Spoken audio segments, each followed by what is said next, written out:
Am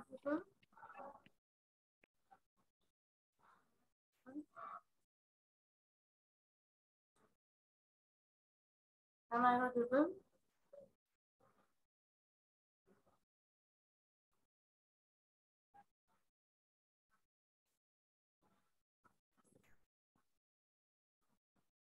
आवाज आ रही है?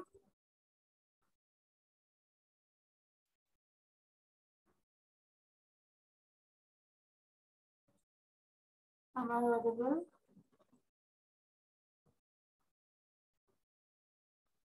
Priya, am I audible? Yes, ma'am. Yes, ma'am, you're audible.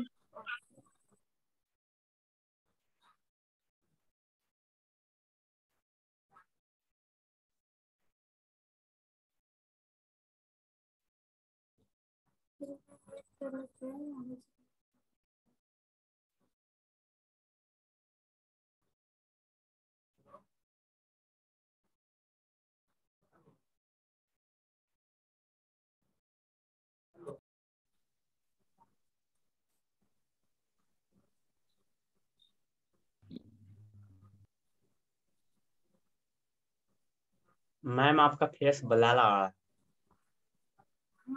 जो कैमरा है लगता है उस पर धूल जमा हुआ है शायद। Good morning ma'am.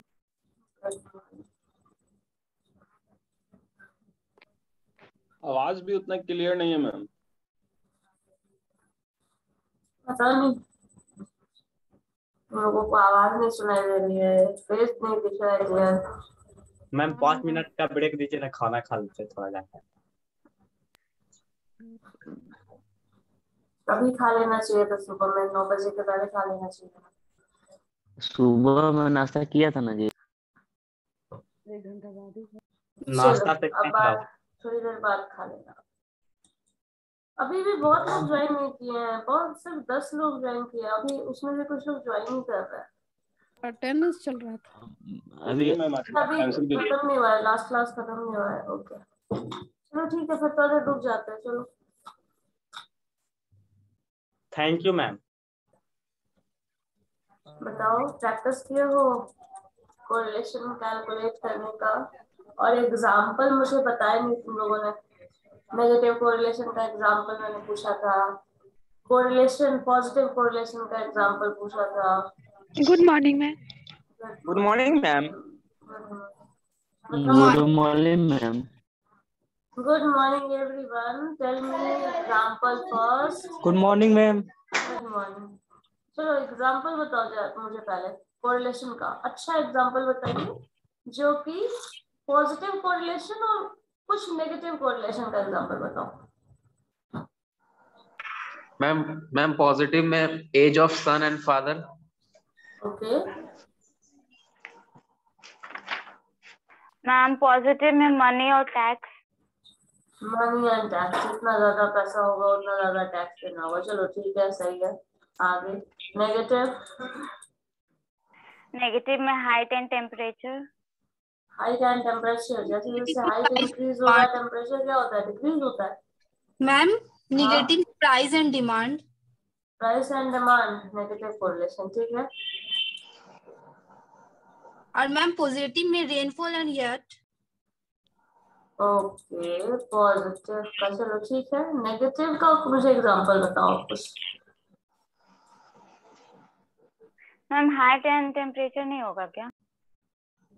Height and temperature कुछ लेवल तक होगा, कुछ जैसे मतलब जो वो एरिया जहां तक ग्रेविटेशनल फोर्स वर्क करता है वहां पे ये हो जाएगा। और जिस एरिया में ग्रेविटेशनल फोर्स वर्क नहीं करता है, इन दैट केस अगर आप देखेंगे तो फिर हाइट और टेम्परेचर वाला जो कॉन्सेप्ट है वो थोड़ा खत्म हो जाएगा, है ना। क्योंकि फिर हम नियर अबाउट सन चले जाएंगे तो फिर टेम्परेचर इंक्रीज हो जाता है। जैसे आप अगर कुछ ऐसे प्लैनेट्स का नाम बताओ जो सन के बहुत नियर है। मरकरी। मरकरी है और मार्स भी है, मार्स और एक है अर्थ। अर्थ के पहले भी एक है और है जुपिटर मैम। वेनस जुपिटर इस बाद में। चलो और कौन एक बच गया? 3 ग्रह है अर्थ के पहले वीनस मैम, वीनस। चलो ठीक है, ये दिन जो भी है वो ज्यादा गर्म होते हैं एज कम्पेयर टू अर्थ। तो अगर हम सरफेस एरिया की बात करें, ग्रेविटेशनल फोर्स जहाँ तक अर्थ का वर्क करता है वहाँ पे हाइट एंड टेम्परेचर का रिलेशन मिल जाएगा। जैसे जैसे इंक्रीमेंट होगा वैसे वैसे टेम्परेचर कम होगा। ठीक है, और बताइए कुछ नेगेटिव कोरिलेशन का। मैम एम्प्लॉयज और फंड। फंड और एम्प्लॉय, अच्छा चलो ठीक है। और टाइम एंड वर्क, इन्फ्लेशन और consumption ma'am. Inflation and consumption, okay. And time and work कैसा होगा रिलेशन?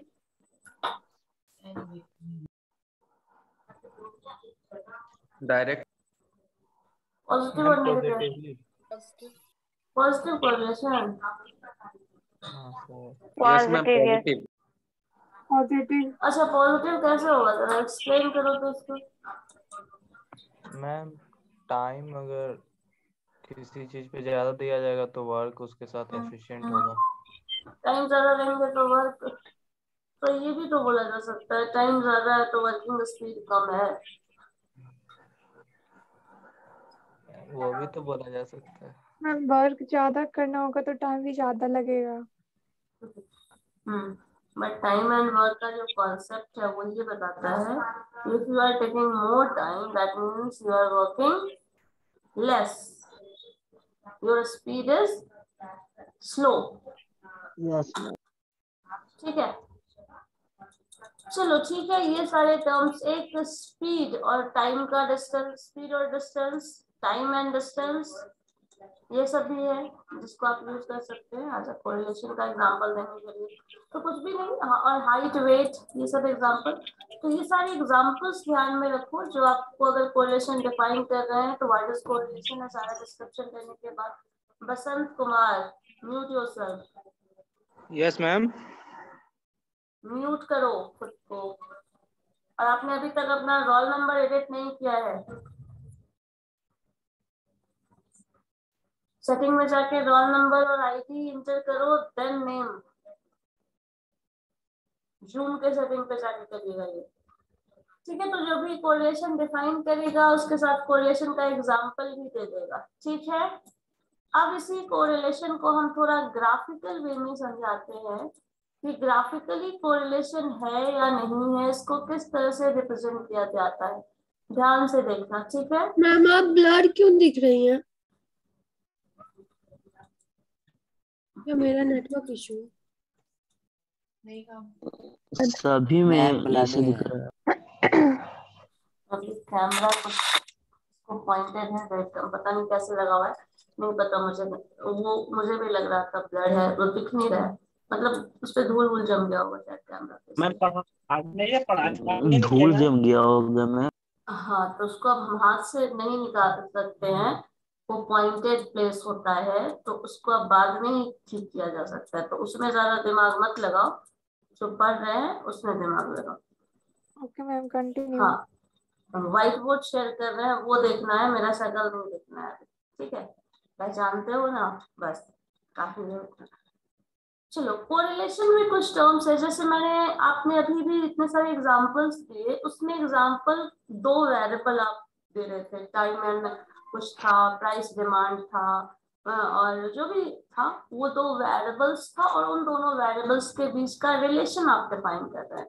तो अगर हम ग्राफ में मान लो इसी को एक्स एक्सिस पे एक वेरिएबल को रिप्रेजेंट करें और वाई एक्सिस पे दूसरे वेरिएबल को रिप्रेजेंट करें। लास्ट एग्जांपल जो हम लोगों ने शायद किया था उसमें एक्स और वाई क्या था, वेरिएबल्स, एंड सॉरी एज था ना, age of husband and wife, ये दिया हुआ है ना कल के डेटा में। Yes ma'am. तो अगर हम एज ऑफ हस्बैंड को एक्स एक्सिस पे और एज ऑफ वाइफ को वाई एक्सिस पे रिप्रेजेंट करें, तो मान लो कुछ हस्बैंड का एज था ऐसा 10-20 ऐसा कुछ आप निकाल लो, और इसी तरह वाइफ का एज जो होगा वो इस तरह का इस पे डेटा पे डाल रहे हो, ठीक है। अब यहाँ पे कुछ ना कुछ जो भी आप डेटा डालेंगे, एक्स का वैल्यू, इसको हम इस तरह से लिख देते हैं। मान लो एक्स का जो वैल्यू है, सपोज 100 रुपीज इनकम है, आपने एक्सपेंडिचर किया सपोज 80 रुपीज, तो ये इसी को ग्राफ पे रिप्रेजेंट किया गया है 100 रुपीज, इसको मान लो हम 20, 30 इस तरह से स्केलिंग कर दें। ग्राफ पे हम बस बता रहे हैं, स्केल करने, ये 20 है, इसको 30 मान लो। ये तो ग्राफ में बचपन में बनाए होंगे, 10th तक में भी बहुत सारा ग्राफिकल रिप्रेजेंटेशन होता है। 30, 40, 50 इस तरह का वैल्यूज है। अब इसको आप ग्राफ पे शो कर रहे हो, तो जब ग्राफिकली शो करोगे ना कोरिलेशन को, तो मैंने एक टर्म बताया था आपको, आर का वैल्यू आया था जो परफेक्ट कोरिलेशन, याद है? आर का वैल्यू +1, +1। हाँ, +1 और -1 का वैल्यू कुछ आ रहा था। तो आर का वैल्यू जब +1 आता है तो वो परफेक्ट पॉजिटिव कोरिलेशन होता है।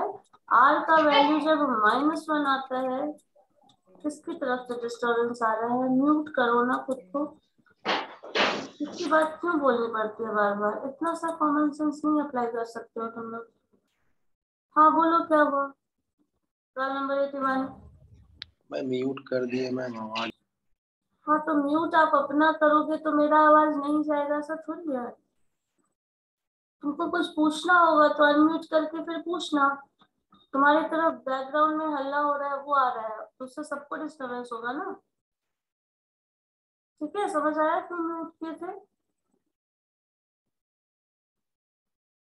आर का वैल्यू अगर +1 होता है तो कोरिलेशन का ग्राफ ऐसा जाएगा। ठीक है, ऐसा कैसे जाएगा? जैसे एक डेटा हम लोग देखे थे, मैंने बताया भी था, आपका वैल्यू मान लो इधर 2 है और ये भी 2 है, इधर 4 है, ये भी 4 है, इधर 6 है, ये भी 6 है। तो क्या हो जाएगा? एक्स एक्सिस पे इधर से 2 लो, इधर से 2 लो, इधर से 4 लो, इधर से 4 लो, यहाँ से 6 लो, यहाँ से भी 6 लो। क्या होगा? अल्टीमेटली जो ग्राफ बनेगा वो इस तरह का बनेगा। तो अगर आर कोरिलेशन जो है वो पॉजिटिव होता है और परफेक्ट पॉजिटिव होता है, +1 होता है, तो उसका ग्राफ अगर हम बनाएंगे तो वो ऐसा स्ट्रेट जाएगा। ठीक है, समझ रहे हो? परफेक्ट पॉजिटिव कोरिलेशन के केस में जो ग्राफिकल रिप्रेजेंटेशन होगा, फिर से बताइए ना एक बार फिर से।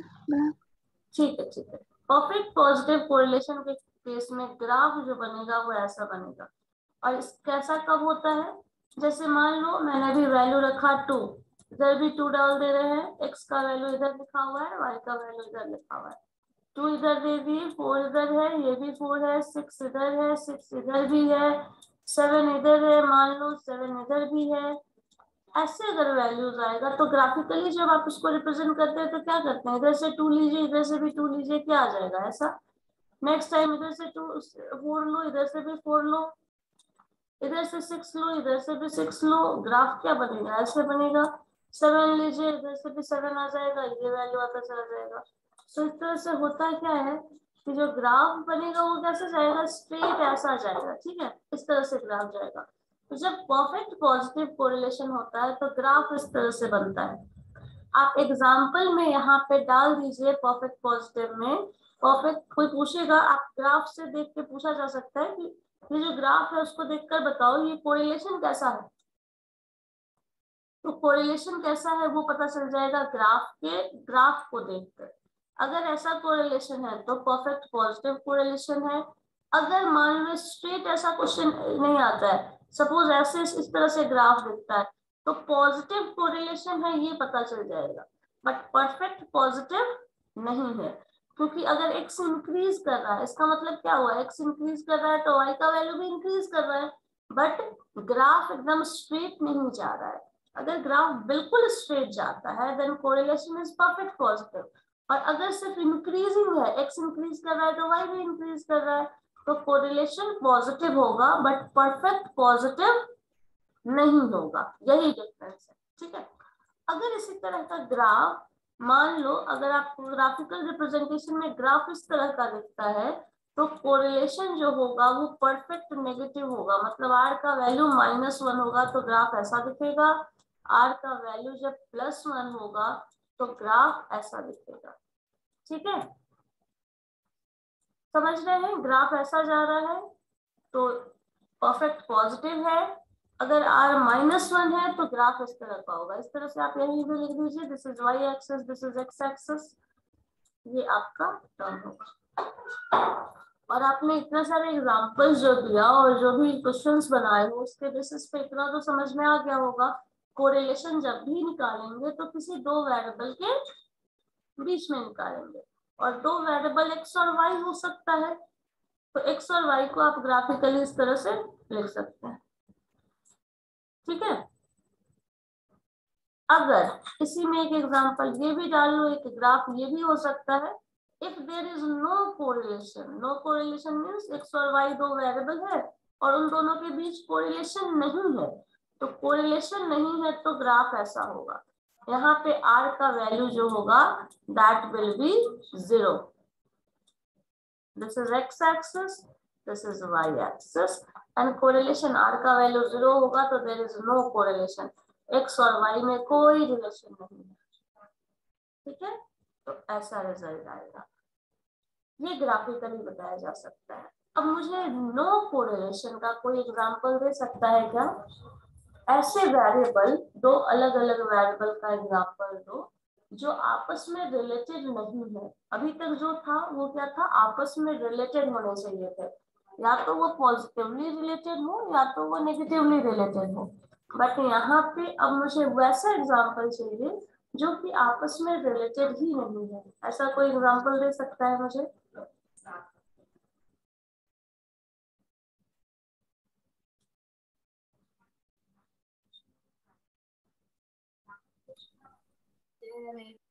बताइए, कोई ऐसा वेरिएबल, कोई ऐसे दो वेरिएबल का नाम बताओ। Hair and age. एज और हेयर का रिलेशन तो है। मैम 0 0 क्या? 0 इज द आंसर है ना, 0 उसका मैथमेटिकल वैल्यू होगा। मैम क्वेश्चन क्या था एक बार फिर से? ऐसे वेरिएबल का नाम बताओ, ऐसा दो कोई फैक्टर बताओ जिसमें जो आपस में रिलेटेड नहीं है।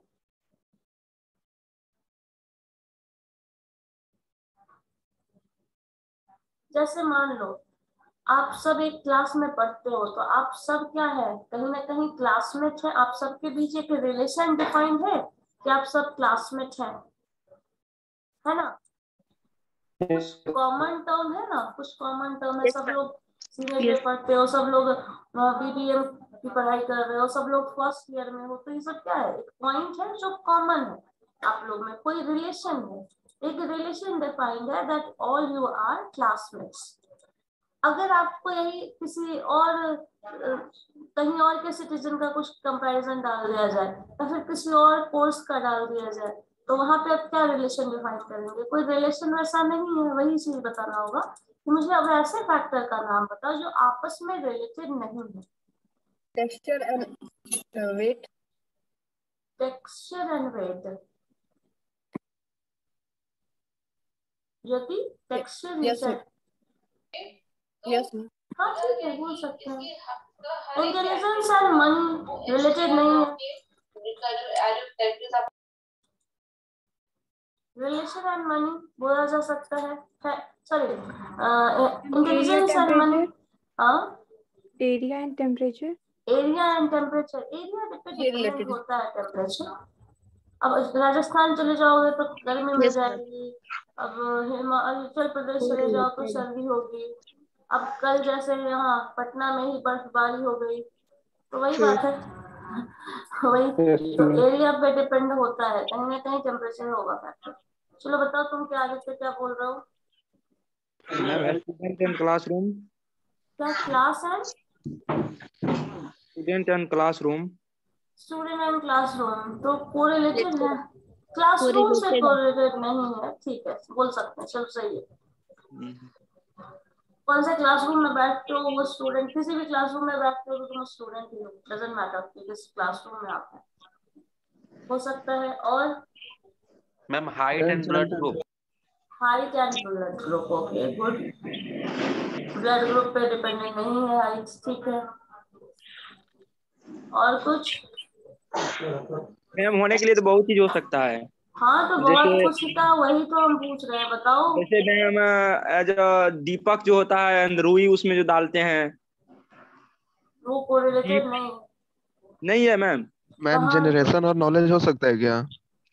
Generation and knowledge are related, you can say related है, ये स्टडी का फैक्टर है। देखो ये जो अभी हम लोग एग्जांपल ले रहे हैं वो हम एक्सपेक्टेड रिजल्ट्स बता रहे हैं, that is not actual result. Actual result तब होगा जब हम ऑब्जर्वेशन लेंगे, कैलकुलेट करेंगे कोरिलेशन है या नहीं, तब पता चलेगा।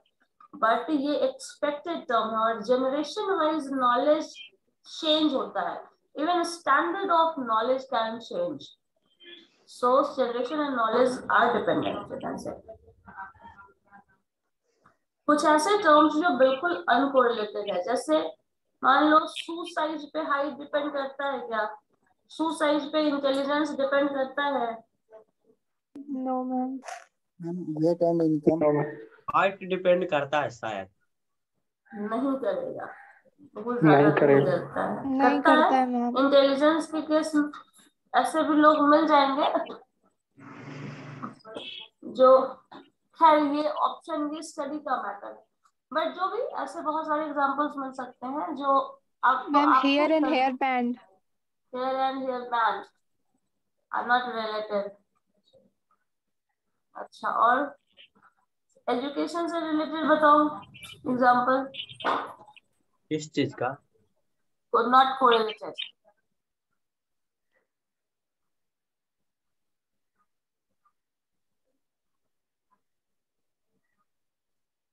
क्वालिटीज में डिपेंडेंट एग्जांपल्स बताइए जो आपको ऐसे दिखता है, क्योंकि ये सोशल लाइफ के ऑब्जर्व, मैंने जो अभी एग्जांपल बताया that all are expected terms, वो 100% श्योरिटी के साथ हम नहीं बोल सकते। रिलेटेड है तो कितना रिलेटेड है, और अगर नहीं है तो कितना, क्यों नहीं है, तो हमें रीजन स्पेसिफाई नहीं करना, हम सिर्फ एक्सपेक्टेड टर्म्स बताते हैं कि ऐसा हो सकता है, ऐसा है।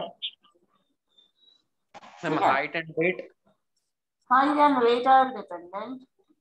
मैम एक्सपेक्टेड हाइट ज्यादा होगा, वेट कम भी तो ज्यादा भी तो हो सकता है ma'am.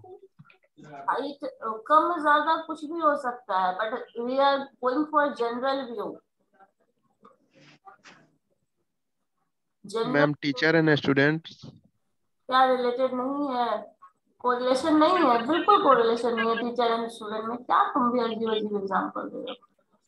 Quality and quantity, Quality and quantity are two factors and that is dependent or not dependent, depend करता है फिर इसमें फैक्टर्स आप क्या स्टडी कर रहे हैं। मैम चाय और IQ। अब मुझे ये समझ में नहीं आ रहा है तुम लोगों को। वैसे तो पापा का डाला वाला स्कूल भी हो जाएगा। मैम चाय और IQ। हाँ, नहीं होगा डिपेंडेंट, ठीक है। ऐसा सिंपल इलॉजिकल टर्म्स ले लो जो नॉट डिपेंडेंट, यहाँ मैंने कोरिलेशन नहीं है उसकी बात की है। अब कोरिलेशन नहीं के लिए इतना सोचने का जरूरत नहीं है, ठीक है। कोरिलेशन ढूंढने के लिए ज्यादा सोचने की जरूरत है, नॉट कोरिलेटेड के लिए जरूरत ही नहीं है इतना सोचने का, क्योंकि कुछ इंडिपेंडेंट फैक्टर ले लो, कुछ ले लो सोशल टर्म ले लो, कुछ साइंटिफिक टर्म ले लो, रिलेटेड नहीं होता है, बहुत सारा टर्म है जो नहीं मिलेगा। कोई बायोलॉजिकल फैक्टर ले लो और कोई साइंटिफिक फैक्टर ले लो जो नहीं डिपेंडेंट होता है, बहुत सारा टर्म ऐसा है। तो कोरिलेशन नहीं करने के लिए ऐसा कुछ टर्म जरूरत नहीं है कि बहुत ज्यादा रिसर्च करना है, आपको बहुत ज्यादा सोच के बताने की जरूरत है। जैसे मैंने कहा शू साइज पे इंटेलिजेंस, अब बताओ किसी का शू साइज देख कर तुम वो कितना इंटेलिजेंट है बता सकते हो क्या? नहीं बताया जा सकता है। लीडरशिप क्वालिटी, ठीक है, और चाय पीने की आदत या फिर फूड हैबिट डिपेंडेंट होगा क्या? नहीं होगा। लीडरशिप क्वालिटी के लिए एजुकेशनल क्वालिफिकेशन की जरूरत है क्या? नहीं है। कहाँ 10th पास भी कितने बड़े लीडर हो जाते हैं, और कहाँ पता चलता है PhD डिग्री होल्डर भी और डिलीट किए हुए भी लोग लीडरशिप क्वालिटी का लैकिंग होता है उनमें। तो वो चीज में ऐसे सिंपल सा एग्जांपल बहुत सारा डेली लाइफ में मिल जाएगा। मैंने आप लोगों को जो बोला वो सोशल लाइफ से एग्जांपल लेने के लिए बोला, कौन सा रिसर्च करने के लिए बोला जो अजीब अजीब से एग्जांपल लेके आ रहे हो तुम? Ma'am eyes and it's power. Eyes and it's power, इसमें क्या लॉजिक लगा रहे हो नहीं समझ में आ रहा है मुझे। मैम मार्क और करियर। हाँ, marks and career are not dependent much more, जो ऑब्जर्व किया गया है अकॉर्डिंग टू स्टडीज। चलो ठीक है, अब यहाँ पे ये ग्राफ देख लीजिए। This one is r positive रहेगा तो ग्राफिकली इसको आप ऐसे बता सकते हैं, कोरिलेशन है, पॉजिटिव कोरिलेशन यहाँ पे दिख जाएगा, परफेक्ट पॉजिटिव। अगर ऐसा ग्राफ है परफेक्ट नेगेटिव। अगर आर का ग्राफ इस तरह का आ रहा है then there is no correlation, that's it. R का एक और थोड़ा सा क्या बोलते हैं, टेबुलर फॉर्म में कीजिए ना, कैसा क्या है? टेबुलर फॉर्म में? ठीक है, उसको टेबुलर फॉर्म में ग्राफ नहीं बनाया हो कभी। एक्स का वैल्यू रखो कुछ 2, y का 2, मतलब अगर किसी का एज 2 साल है, वेट भी 2 साल है, सब 2 kg है, एज 4 है और उसका वेट भी 4 kg है, सपोज ऐसा है। This is x factor and this is y factor, ठीक है। और इसी तरह अगर किसी का एज 6 है और उसका वेट भी 6 kg है, किसी का एज 8 kg है, वेट भी 8 kg है, तो इसी को कोरिलेशन बोलते हैं, जिसका कैलकुलेशन मैंने तुम लोगों को कराया भी था। मैम जीरो, आर जब जीरो आएगा तब का, आज जब 0 आएगा तब कैलकुलेशन, तब उसमें क्या होता है, रुको उसमें इसका भी एग्जांपल दिया जा सकता है। उसमें होता क्या है, आपको आर कोरिलेशन कब 0 आएगा बता देते हैं हम थ्योरेटिकल। यहाँ पे तुम्हारे पास एक टर्म आता है कोवेरिएंस ऑफ एक्स वाई, ठीक है, फॉर्मूला याद है, correlation of xy is equal to covariance of xy divided by under root variance of x and variance of y। अब मैंने आप लोगों को एक चीज बहुत पहले बताया था, किसी भी फैक्टर का, किसी भी वेरिएबल का वेरिएंस जो है वो कभी भी 0 नहीं होता, और वेरिएंस 0 अगर होता है तो वो तभी वेरिएंस 0 होगा जब सारे के सारे ऑब्जर्वेशन सेम होंगे, है ना। ये मैंने बहुत पहले बताया था, जब वेरिएंस कराया था तभी बताया था। वेरिएंस 0 तभी होगा जब सारा का सारा ऑब्जर्वेशन सेम हो। तुम्हारे क्लास में सबका ही मार्क्स अगर सबका ही मार्क्स इक्वल आया है, सबका मार्क्स सपोज 60% आया है, तो there is no variation in class, बोल सकते हैं। तो सबका मार्क्स अगर इक्वल आया है तब वेरिएशन 0 होगा, और ये ऑब्जर्वेशन कभी मिलता नहीं है हम लोगों को, प्रैक्टिकली मिलता है। सबका मार्क्स क्लास में 60% आएगा, सबको सेम तरीके से पढ़ाया गया है, सबको सेम ही टीचर ने पढ़ाया है, सेम तरीके से पढ़ाया है, सबको एक ही चीज, एक ही कंडीशन में सबने एग्जाम दिया, फिर भी सबका मार्क्स तो सेम नहीं आता, सबके रिजल्ट्स डिफरेंट होते हैं। तो there is a variation in the class, जो जहाँ क्लास में 60% मार्क्स भी लाता है, 100% मार्क्स भी स्टूडेंट लाते हैं, और कहाँ 0%, 10%, 2% भी मार्क्स लाने वाले स्टूडेंट होते हैं। So there is a variation, और वेरिएशन होगा तो ये वेरिएशन जो वैल्यू इसका होगा वो कभी भी 0 नहीं होता है मैक्सिमम डेटा में। तो अगर हो सकता है सबका सेम ही मार्क्स आ जाता है मान लो, तो वेरिएशन 0 होगा, और ये वेरिएशन तभी 0 होगा। लेकिन जनरली हमारे पास जो भी डेटा होता है, इनफैक्ट अब तक आपको जितना भी डेटा मिला होगा, किसी भी डेटा में वेरिएंस 0 नहीं मिला होगा। So variance this is always greater than equal to 0। ये जो भी फैक्टर है, वेरिएंस ऑफ एक्स हो या वेरिएंस ऑफ वाई हो, ये हमेशा ग्रेटर देन 0 होता है। और ग्रेटर देन 0 होता है दैट मीन्स व्हाट, हमेशा एक पॉजिटिव नंबर होगा, और अंडर रूट करते पॉजिटिव जो भी आएगा वो वैल्यू पॉजिटिव मिलेगा, मतलब एक पर्टिकुलर नंबर मिलेगा। अब ये कोरिलेशन आर का वैल्यू 0 कब होगा, सोचो इसी बात को। तो आर कब 0 हो सकता है, जब ये फैक्टर 0 हो जाए, समझ गए, ये फैक्टर 0 होगा जब विश्वास, तभी हमारा कोरिलेशन 0 होगा, क्योंकि ये फैक्टर तो 0 होने से रहा, ये 0 होगा ही नहीं, कभी 0 नहीं आएगा।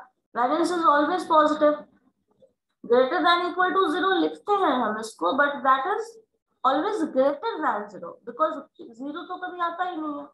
0 आता है तो सारे ऑब्जर्वेशन सेम है, जो कि मिलता नहीं है। सब एक जैसे, सारे ह्यूमन बीइंग पूरे अर्थ पे कोई सबका शकल एक जैसा है, इतने लोग हैं।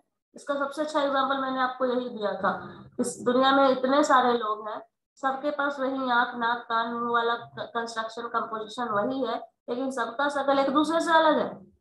तो सब जब एक दूसरे से अलग है तो सब में वेरिएशन कहीं ना कहीं है, there must be some variation. So variation होगा ही, और एक वो ऐसा इमिनेंट फैक्टर है जिसको आप रिमूव भी नहीं कर सकते, because variation is the law of nature, ठीक है। तो आप हटाएंगे ही नहीं, वो रहेगा ही नहीं। तो ये फैक्टर तो 0 होने से रहा, तो बचा क्या, ये 0 हो जाएगा। तो जब भी कोरिलेशन जो टर्म होता है आर, वो 0 तभी होता है जब ये वाला फैक्टर कोवेरियंस वाला फैक्टर 0 हो। और कोवेरियंस का फॉर्मूला तुमको याद है 1/n summation xi minus x बार,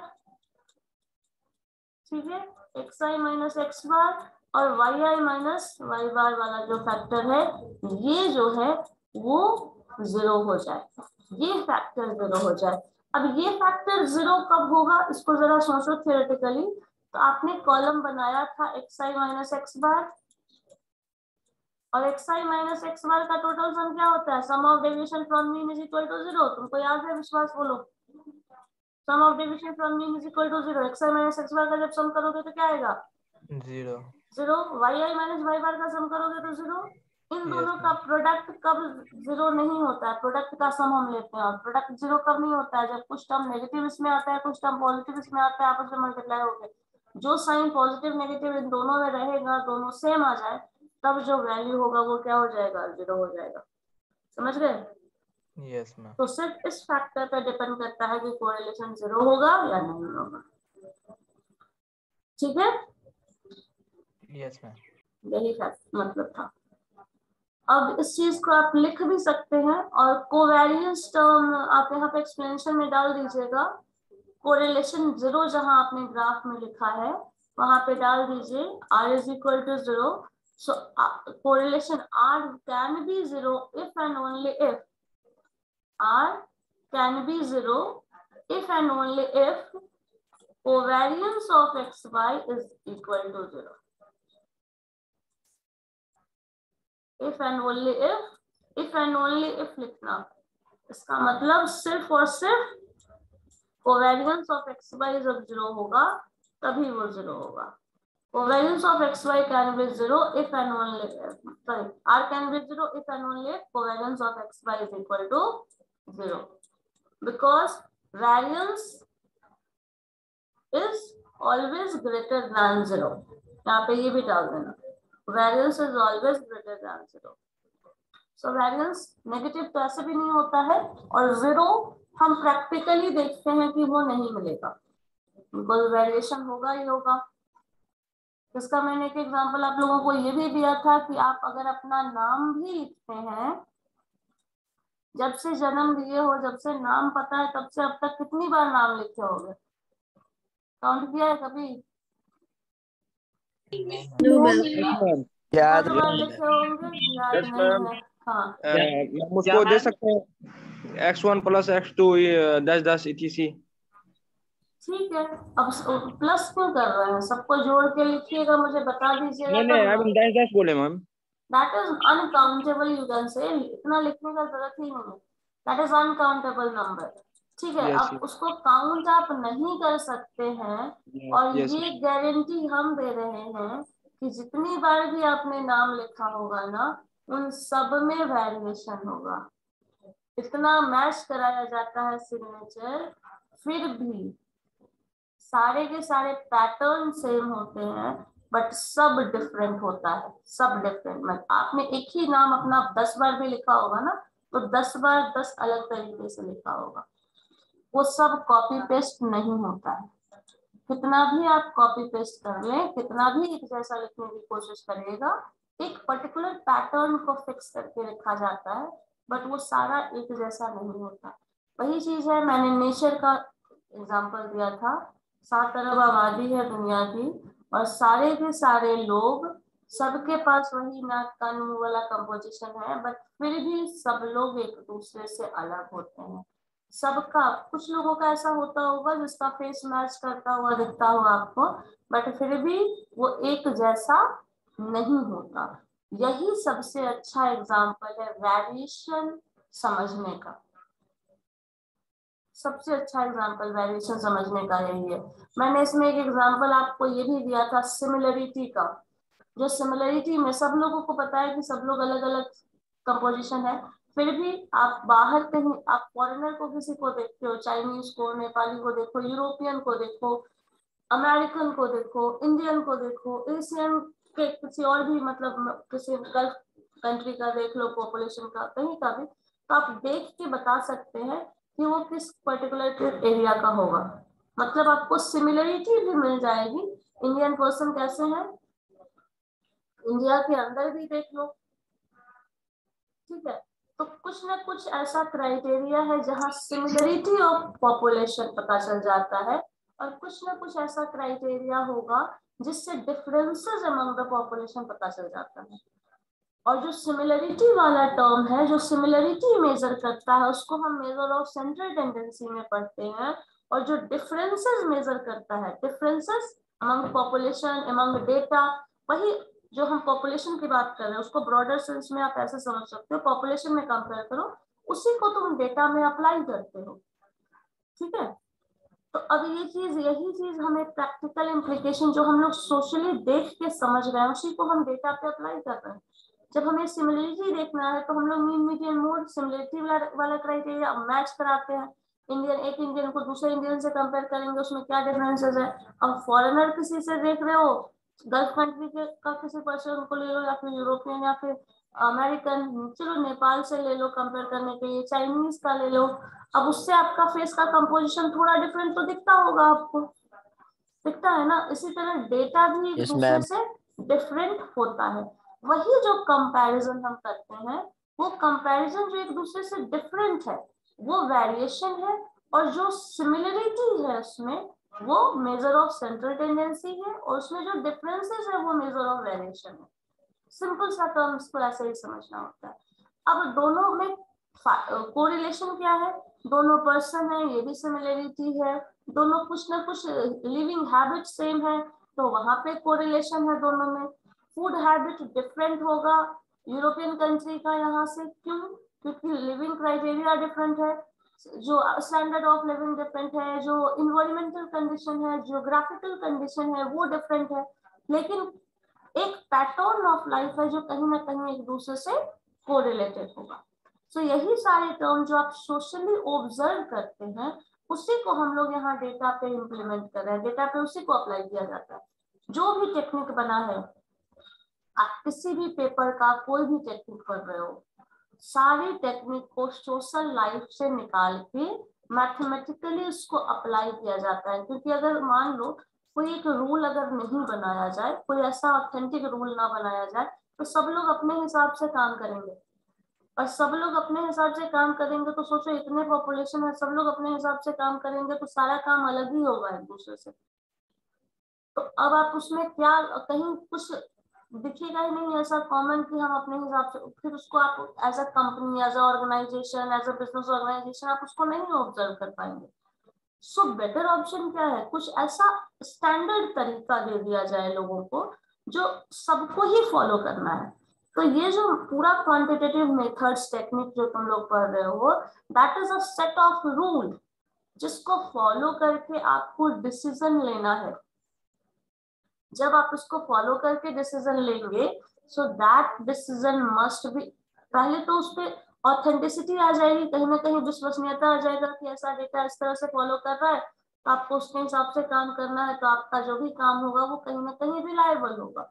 और दूसरा ये हो जाता है कि चूंकि वो सोशल, जो भी सोशल टर्म्स, जो डेटा है, ह्यूमन बिहेवियर या फिर किसी भी परचेजिंग पावर और जो भी टर्म्स आता है, वो सब एक दूसरे से कहीं ना कहीं रिलेटेड होता है। जो पॉलिसीज बनती है वो उसी कंज्यूमर बिहेवियर के बेसिस पे बनता है। जो डेटा, जो सेल हुआ, जो परचेज हुआ, जो प्रॉफिट हुआ, वो सब क्या है, आपस में इंटरडिपेंडेंट है। अब बताओ, ये सिंपल सा हम लोगों को पता है लिविंग हैबिट से ही ना। जैसे ठंड बढ़ रही है, ठंड का मौसम आ गया, तो क्या होगा, अब वुलन क्लॉथ का सेल ज्यादा होगा, उसका यूज ज्यादा होगा, कंजम्पशन बढ़ेगा, तो जो भी इस इंडस्ट्री में होंगे उसके लिए प्रॉफिट वाला टाइम होगा। ठीक है, ये हमें पता है। कैसे पता है? तो हमें पता है ना, there is a correlation between the season and the living habit.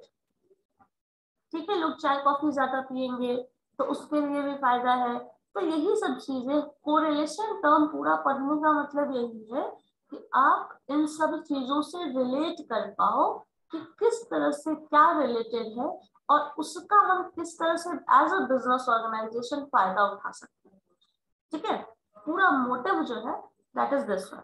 अब सिंपल सा बात है, अगर आपको इस पर्टिकुलर, सपोज कोई बहुत लॉन्ग टर्म बिजनेस नहीं करता है, पूरा इंडस्ट्री डेवलप करके नहीं रखा, कोई शॉर्ट टर्म बिजनेस करता है, सपोज आप किसी ऐसे पर्सन की बात करें जो एज अ वेंडर, जो सब्जी बेचता है, चाय कॉफी बेचता है, उलन क्लॉथ बेचता है, तो अब क्या कर सकता है वो? ऐसा कर सकता है जो गर्मी में कुछ और सेल करता हो, सपोज आइसक्रीम सेल करता हो, वो अभी क्या कर सकता है? चाय कॉफी सेल करेगा तो क्या उसका प्रॉफिट होगा ना? प्रॉफिट बढ़ेगा या नहीं?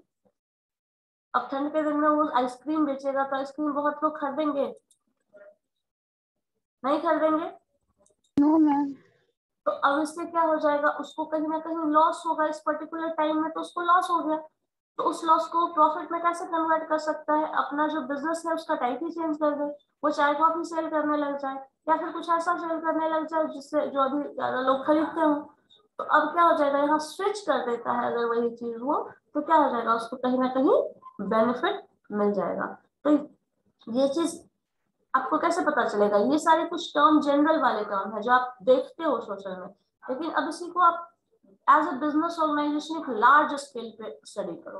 पूरे कंपनी का डेटा है, अलग अलग कंपनीज का प्रॉफिट ग्राफ है दिया हुआ, इसको इतना प्रॉफिट हो रहा है इस पर्टिकुलर टेन्योर में, इसमें ऐसा रिजल्ट आया, सब कुछ डेटा दिया हुआ है। अब उसके बेसिस पे आपको कुछ रिजल्ट निकालना है। तो ये तो स्मॉल लेवल पे हम एग्जांपल्स दे रहे हैं कुछ कुछ, ठीक है। अब एज अ बिजनेस ऑर्गेनाइजेशन आपको कोई भी इंफॉर्मेशन, आप ऐसे जगह जाते हो जहाँ के आपको क्या कहा जाए, एनवायरमेंटल कंडीशन का कुछ भी पता नहीं है, जहाँ के बिजनेस का कुछ भी आइडिया नहीं है, लोगों के बिहेवियर का भी कोई आइडिया नहीं है, तो अब उसको कैसे स्टडी करेंगे? On the basis of data, क्योंकि हमें लोगों के बारे में पता है तो हम ये जानते हैं कि ऐसा होगा, ऐसे करेंगे लोग, पता है बिहार के लोग आपको बाहर भी मिल जाएंगे तो पता है वो कैसे कैसे क्या रिएक्ट करेंगे या फिर किस तरह से उनका जो बिहेवियर है वो चेंज हो। लेकिन अगर आपको ये चीज नहीं पता, क्योंकि आप लोगों को नहीं जानते, तो आप क्या करेंगे? आप with the help of data उनको जानने की कोशिश करेंगे, यही है ना। तो यहाँ के लोग इतना खरीद, मान लो अगर तुमको डेटा दिया होगा इस तरह से कि पूरे इंडिया का डेटा दिया है कि दिल्ली के लोग ज्यादा मोबाइल फोन यूज करते हैं, तो अब आपको मार्केटिंग स्ट्रेटेजी, सपोज अगर आपको प्लान करना है तो आप दिल्ली में मोबाइल के अलग अलग वेरिएशंस का लॉन्च कर सकते हो, क्योंकि वहाँ के लोग ज्यादा खरीदते हैं। अब क्या ऐसे जगह पे, गांव वाले एरिया में तुम ज्यादा मोबाइल फोन का मार्केटिंग करोगे? नहीं करोगे।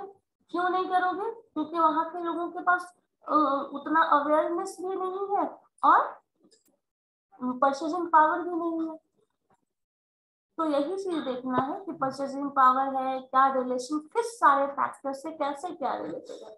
और इसी के लिए जैसे लास्ट में हम लोगों ने जो एग्जांपल लिया था, हस्बैंड एंड वाइफ का कोरिलेशन, एज का कोरिलेशन निकाले थे लोग, तो यहाँ बताया जा रहा है कि हाँ कहीं ना कहीं वो कोरिलेटेड है।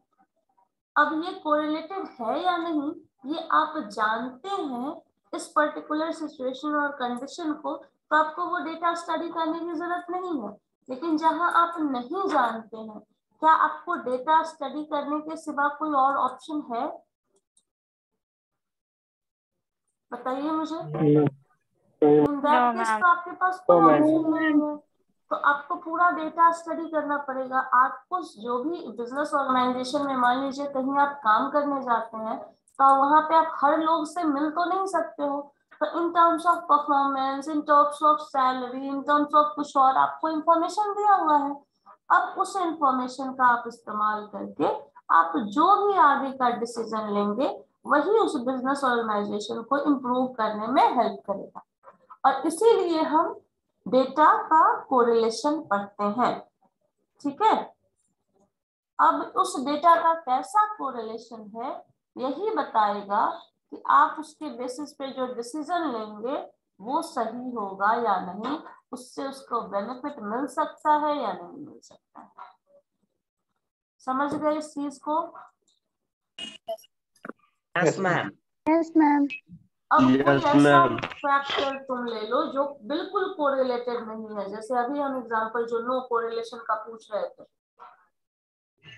ठीक है। अब नो कोरिलेशन, और ऐसे फैक्टर को अगर आप बहुत ज्यादा डीपली स्टडी करते हो तो कोई फायदा नहीं होगा, बिकॉज वो कोरिलेटेड ही नहीं है, ठीक है। अब आईक्यू से रिलेटेड जो टर्म होगा वो उससे को अफेक्ट करेगा, नहीं करना होगा तो करना ही पड़ेगा। यही चीज यहाँ पे देखना और समझना होता है। चलो इसके बाद एक चीज हम लोग और करते हैं, मैं आप लोगों को आपको एक क्वेश्चन देती हूँ, जो क्वेश्चन, एक मिनट मुझे, चलो एक डेटा लिखो तो जरा, एक्स और वाई, ठीक है।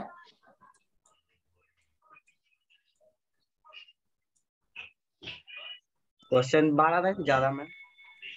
क्या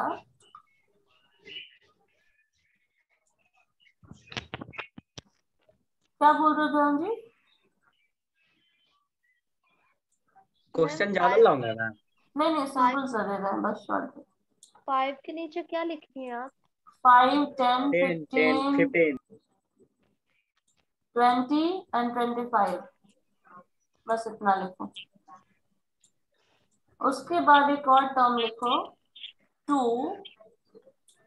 4, 6, 8 एंड 10, ठीक है। और इसके साथ हम एक और टेक्निक बता रहे हैं जिससे कोरिलेशन तुम्हारा बहुत आराम से निकल जाएगा। क्या करना है, ये जो x है ना, इस x में से 5 घटा दीजिए और 5 से डिवाइड कर दीजिए। देखो क्या आता है, बताओ मुझे। 5 में से घटा दिए, 5 डिवाइड कर वन दिए, वन। 0 आएगा, 0 आएगा, देखो ध्यान ओके, से। Yes ma'am, yes ma'am, 0। 5 - 5 0, 0 divide by 5 5 आ जाएगा। इसमें Yes, से 2 ma'am. करोगे तो 1 आ जाएगा। This one would be 2, this one would be 3 and this one would be 4। इसी तरह दूसरा एक सेट मैंने लिया है y वाला को -2 कर दिया मैंने एंड डिवाइडेड बाय 2 कर दिया। देखो जरा इसको क्या आ रहा है, तो 2 minus 0, 2। Yes, ma'am. 0। देन ये भी कोरिलेशन निकालने के लिए यूज करते हैं। हाँ, उसके 1, बाद में 2, 4 3 4 4। 2/2। Yes, ma'am. एक मिनट रुको, इसको हम थोड़ा डेटा चेंज कर देते हैं, नहीं तो फिर दिक्कत, नहीं तो फिर सेम कोरिलेशन आ जाएगा। इसमें 10 थोड़ा सा minus चेंज कर रहे हैं, रुक जाओ। इसको 6 कर लो, इसको 8 कर लो, 10 एंड 12 कर लो, ठीक है। अब करो, तो यहाँ पे हो जाएगा 0, 6 - 2/2 क्या हो जाएगा, 4/2, दैट इज 2 ना। 3 कैसे होगा, 2 होना चाहिए। 2 2, यस 2। यस सर, 2 होगा, 2। 2 8 - 2 डिवाइडेड बाय 2 -3 4। 5 2 3 होगा ना। 8 में से 2 घटाना भी तो है। 3 होगा मैम। 3 10 - 2 8 4 डिवाइडेड होगा। बाय 2 4 होगा। आगे 12 है ये तो 5 होगा। 5 5 होगा। होगा। अब इसका कोरिलेशन निकालो तो, ठीक है। इसको u लिख लेना, इसको v लिख लेना, u और v के बीच कोरिलेशन निकालो। Okay ma'am. u minus b बता 7 दोनों 1 10 10 बटा 1 2 3 4 5 2 करो म्यूट। 10 बटा 5 9।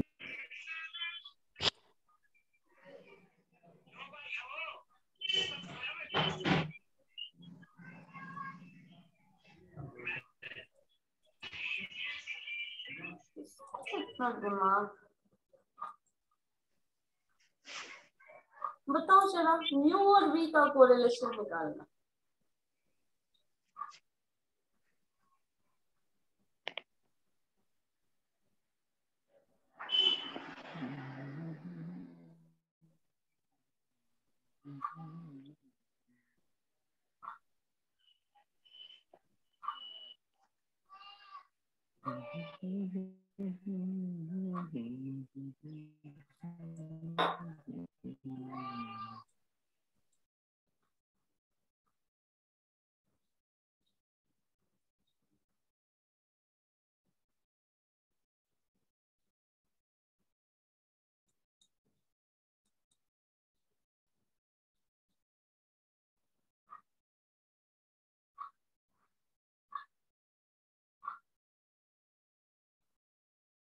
रोल नंबर 41,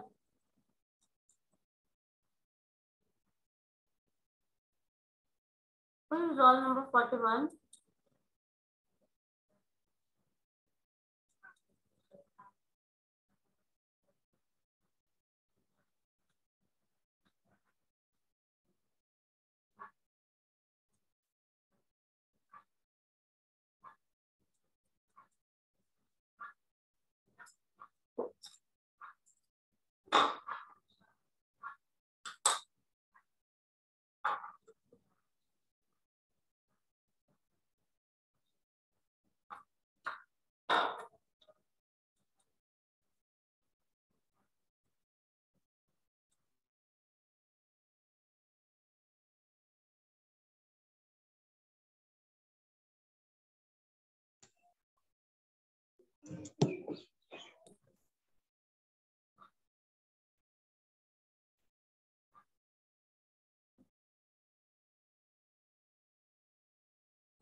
रोल नंबर 41,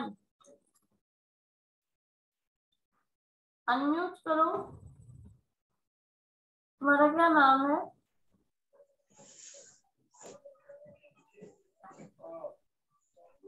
बोलो क्या नाम है? पूजा कुमारी। आपने मेंशन नहीं किया, नाम भी मेंशन कर दिया करो ना।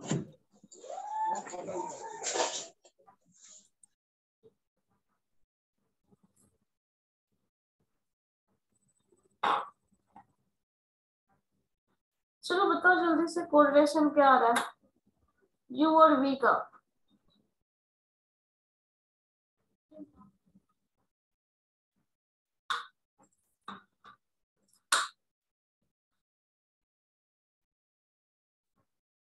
एक काम करो आप लोग ना, यू और वी, ठीक है, ध्यान से मेरी बात सुनो। यू और वी का कोरिलेशन निकालना, ठीक है, और एक्स और वाई का कोरिलेशन निकालना। दोनों का कोरिलेशन अलग अलग निकाल के रखना, ठीक है। रिजल्ट जो आएगा मुझे बताना। एक्स और वाई का कोरिलेशन जैसे आप निकालते थे वो निकालिएगा, और साथ में यू और वी का कोरिलेशन निकालिएगा। दोनों ही कोरिलेशन मुझे निकाल कर बताइएगा नेक्स्ट क्लास में, ठीक है। ठीक है मैम। दोनों ही ओके कोरिलेशन मैम। मुझे आंसर चाहिए, और ये मुझे पूछना ना ओके पड़े मैम। बार बार, सबका ही आंसर मुझे चाहिए, ठीक है। Okay ma'am. Thank you ma'am. Ma'am 2 minute रुक जाए ना, अभी बता देते हैं। ठीक है।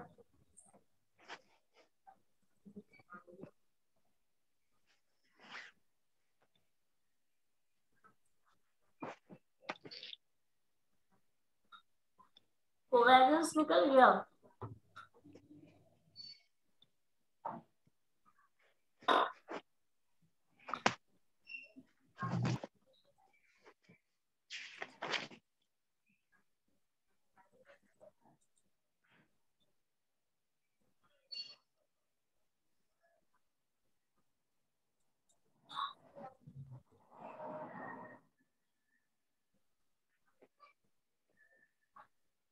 मैम 0.97। 0.97 आया है, ठीक है। चलो 0.97 इसका आ गया यूवी का। यही काम कोरिलेशन अपना एक्स और वाई का निकाल के मुझे बताना। दोनों को कंपेयर करना है, दोनों में क्या डिफरेंस आ रहा है, ठीक है। एक्स और वाई का और यू और वी का, दोनों का वैल्यू कंपेयर करना। के बाद ही हम नेक्स्ट टॉपिक बताएंगे जो कि इसी पे डिपेंडेंट होगा, इसी रिजल्ट पे डिपेंडेंट होगा, ठीक है। बोलिए। हैप्पी मकर संक्रांति आपको। Same to you. चलिए ठीक है, ओके देन।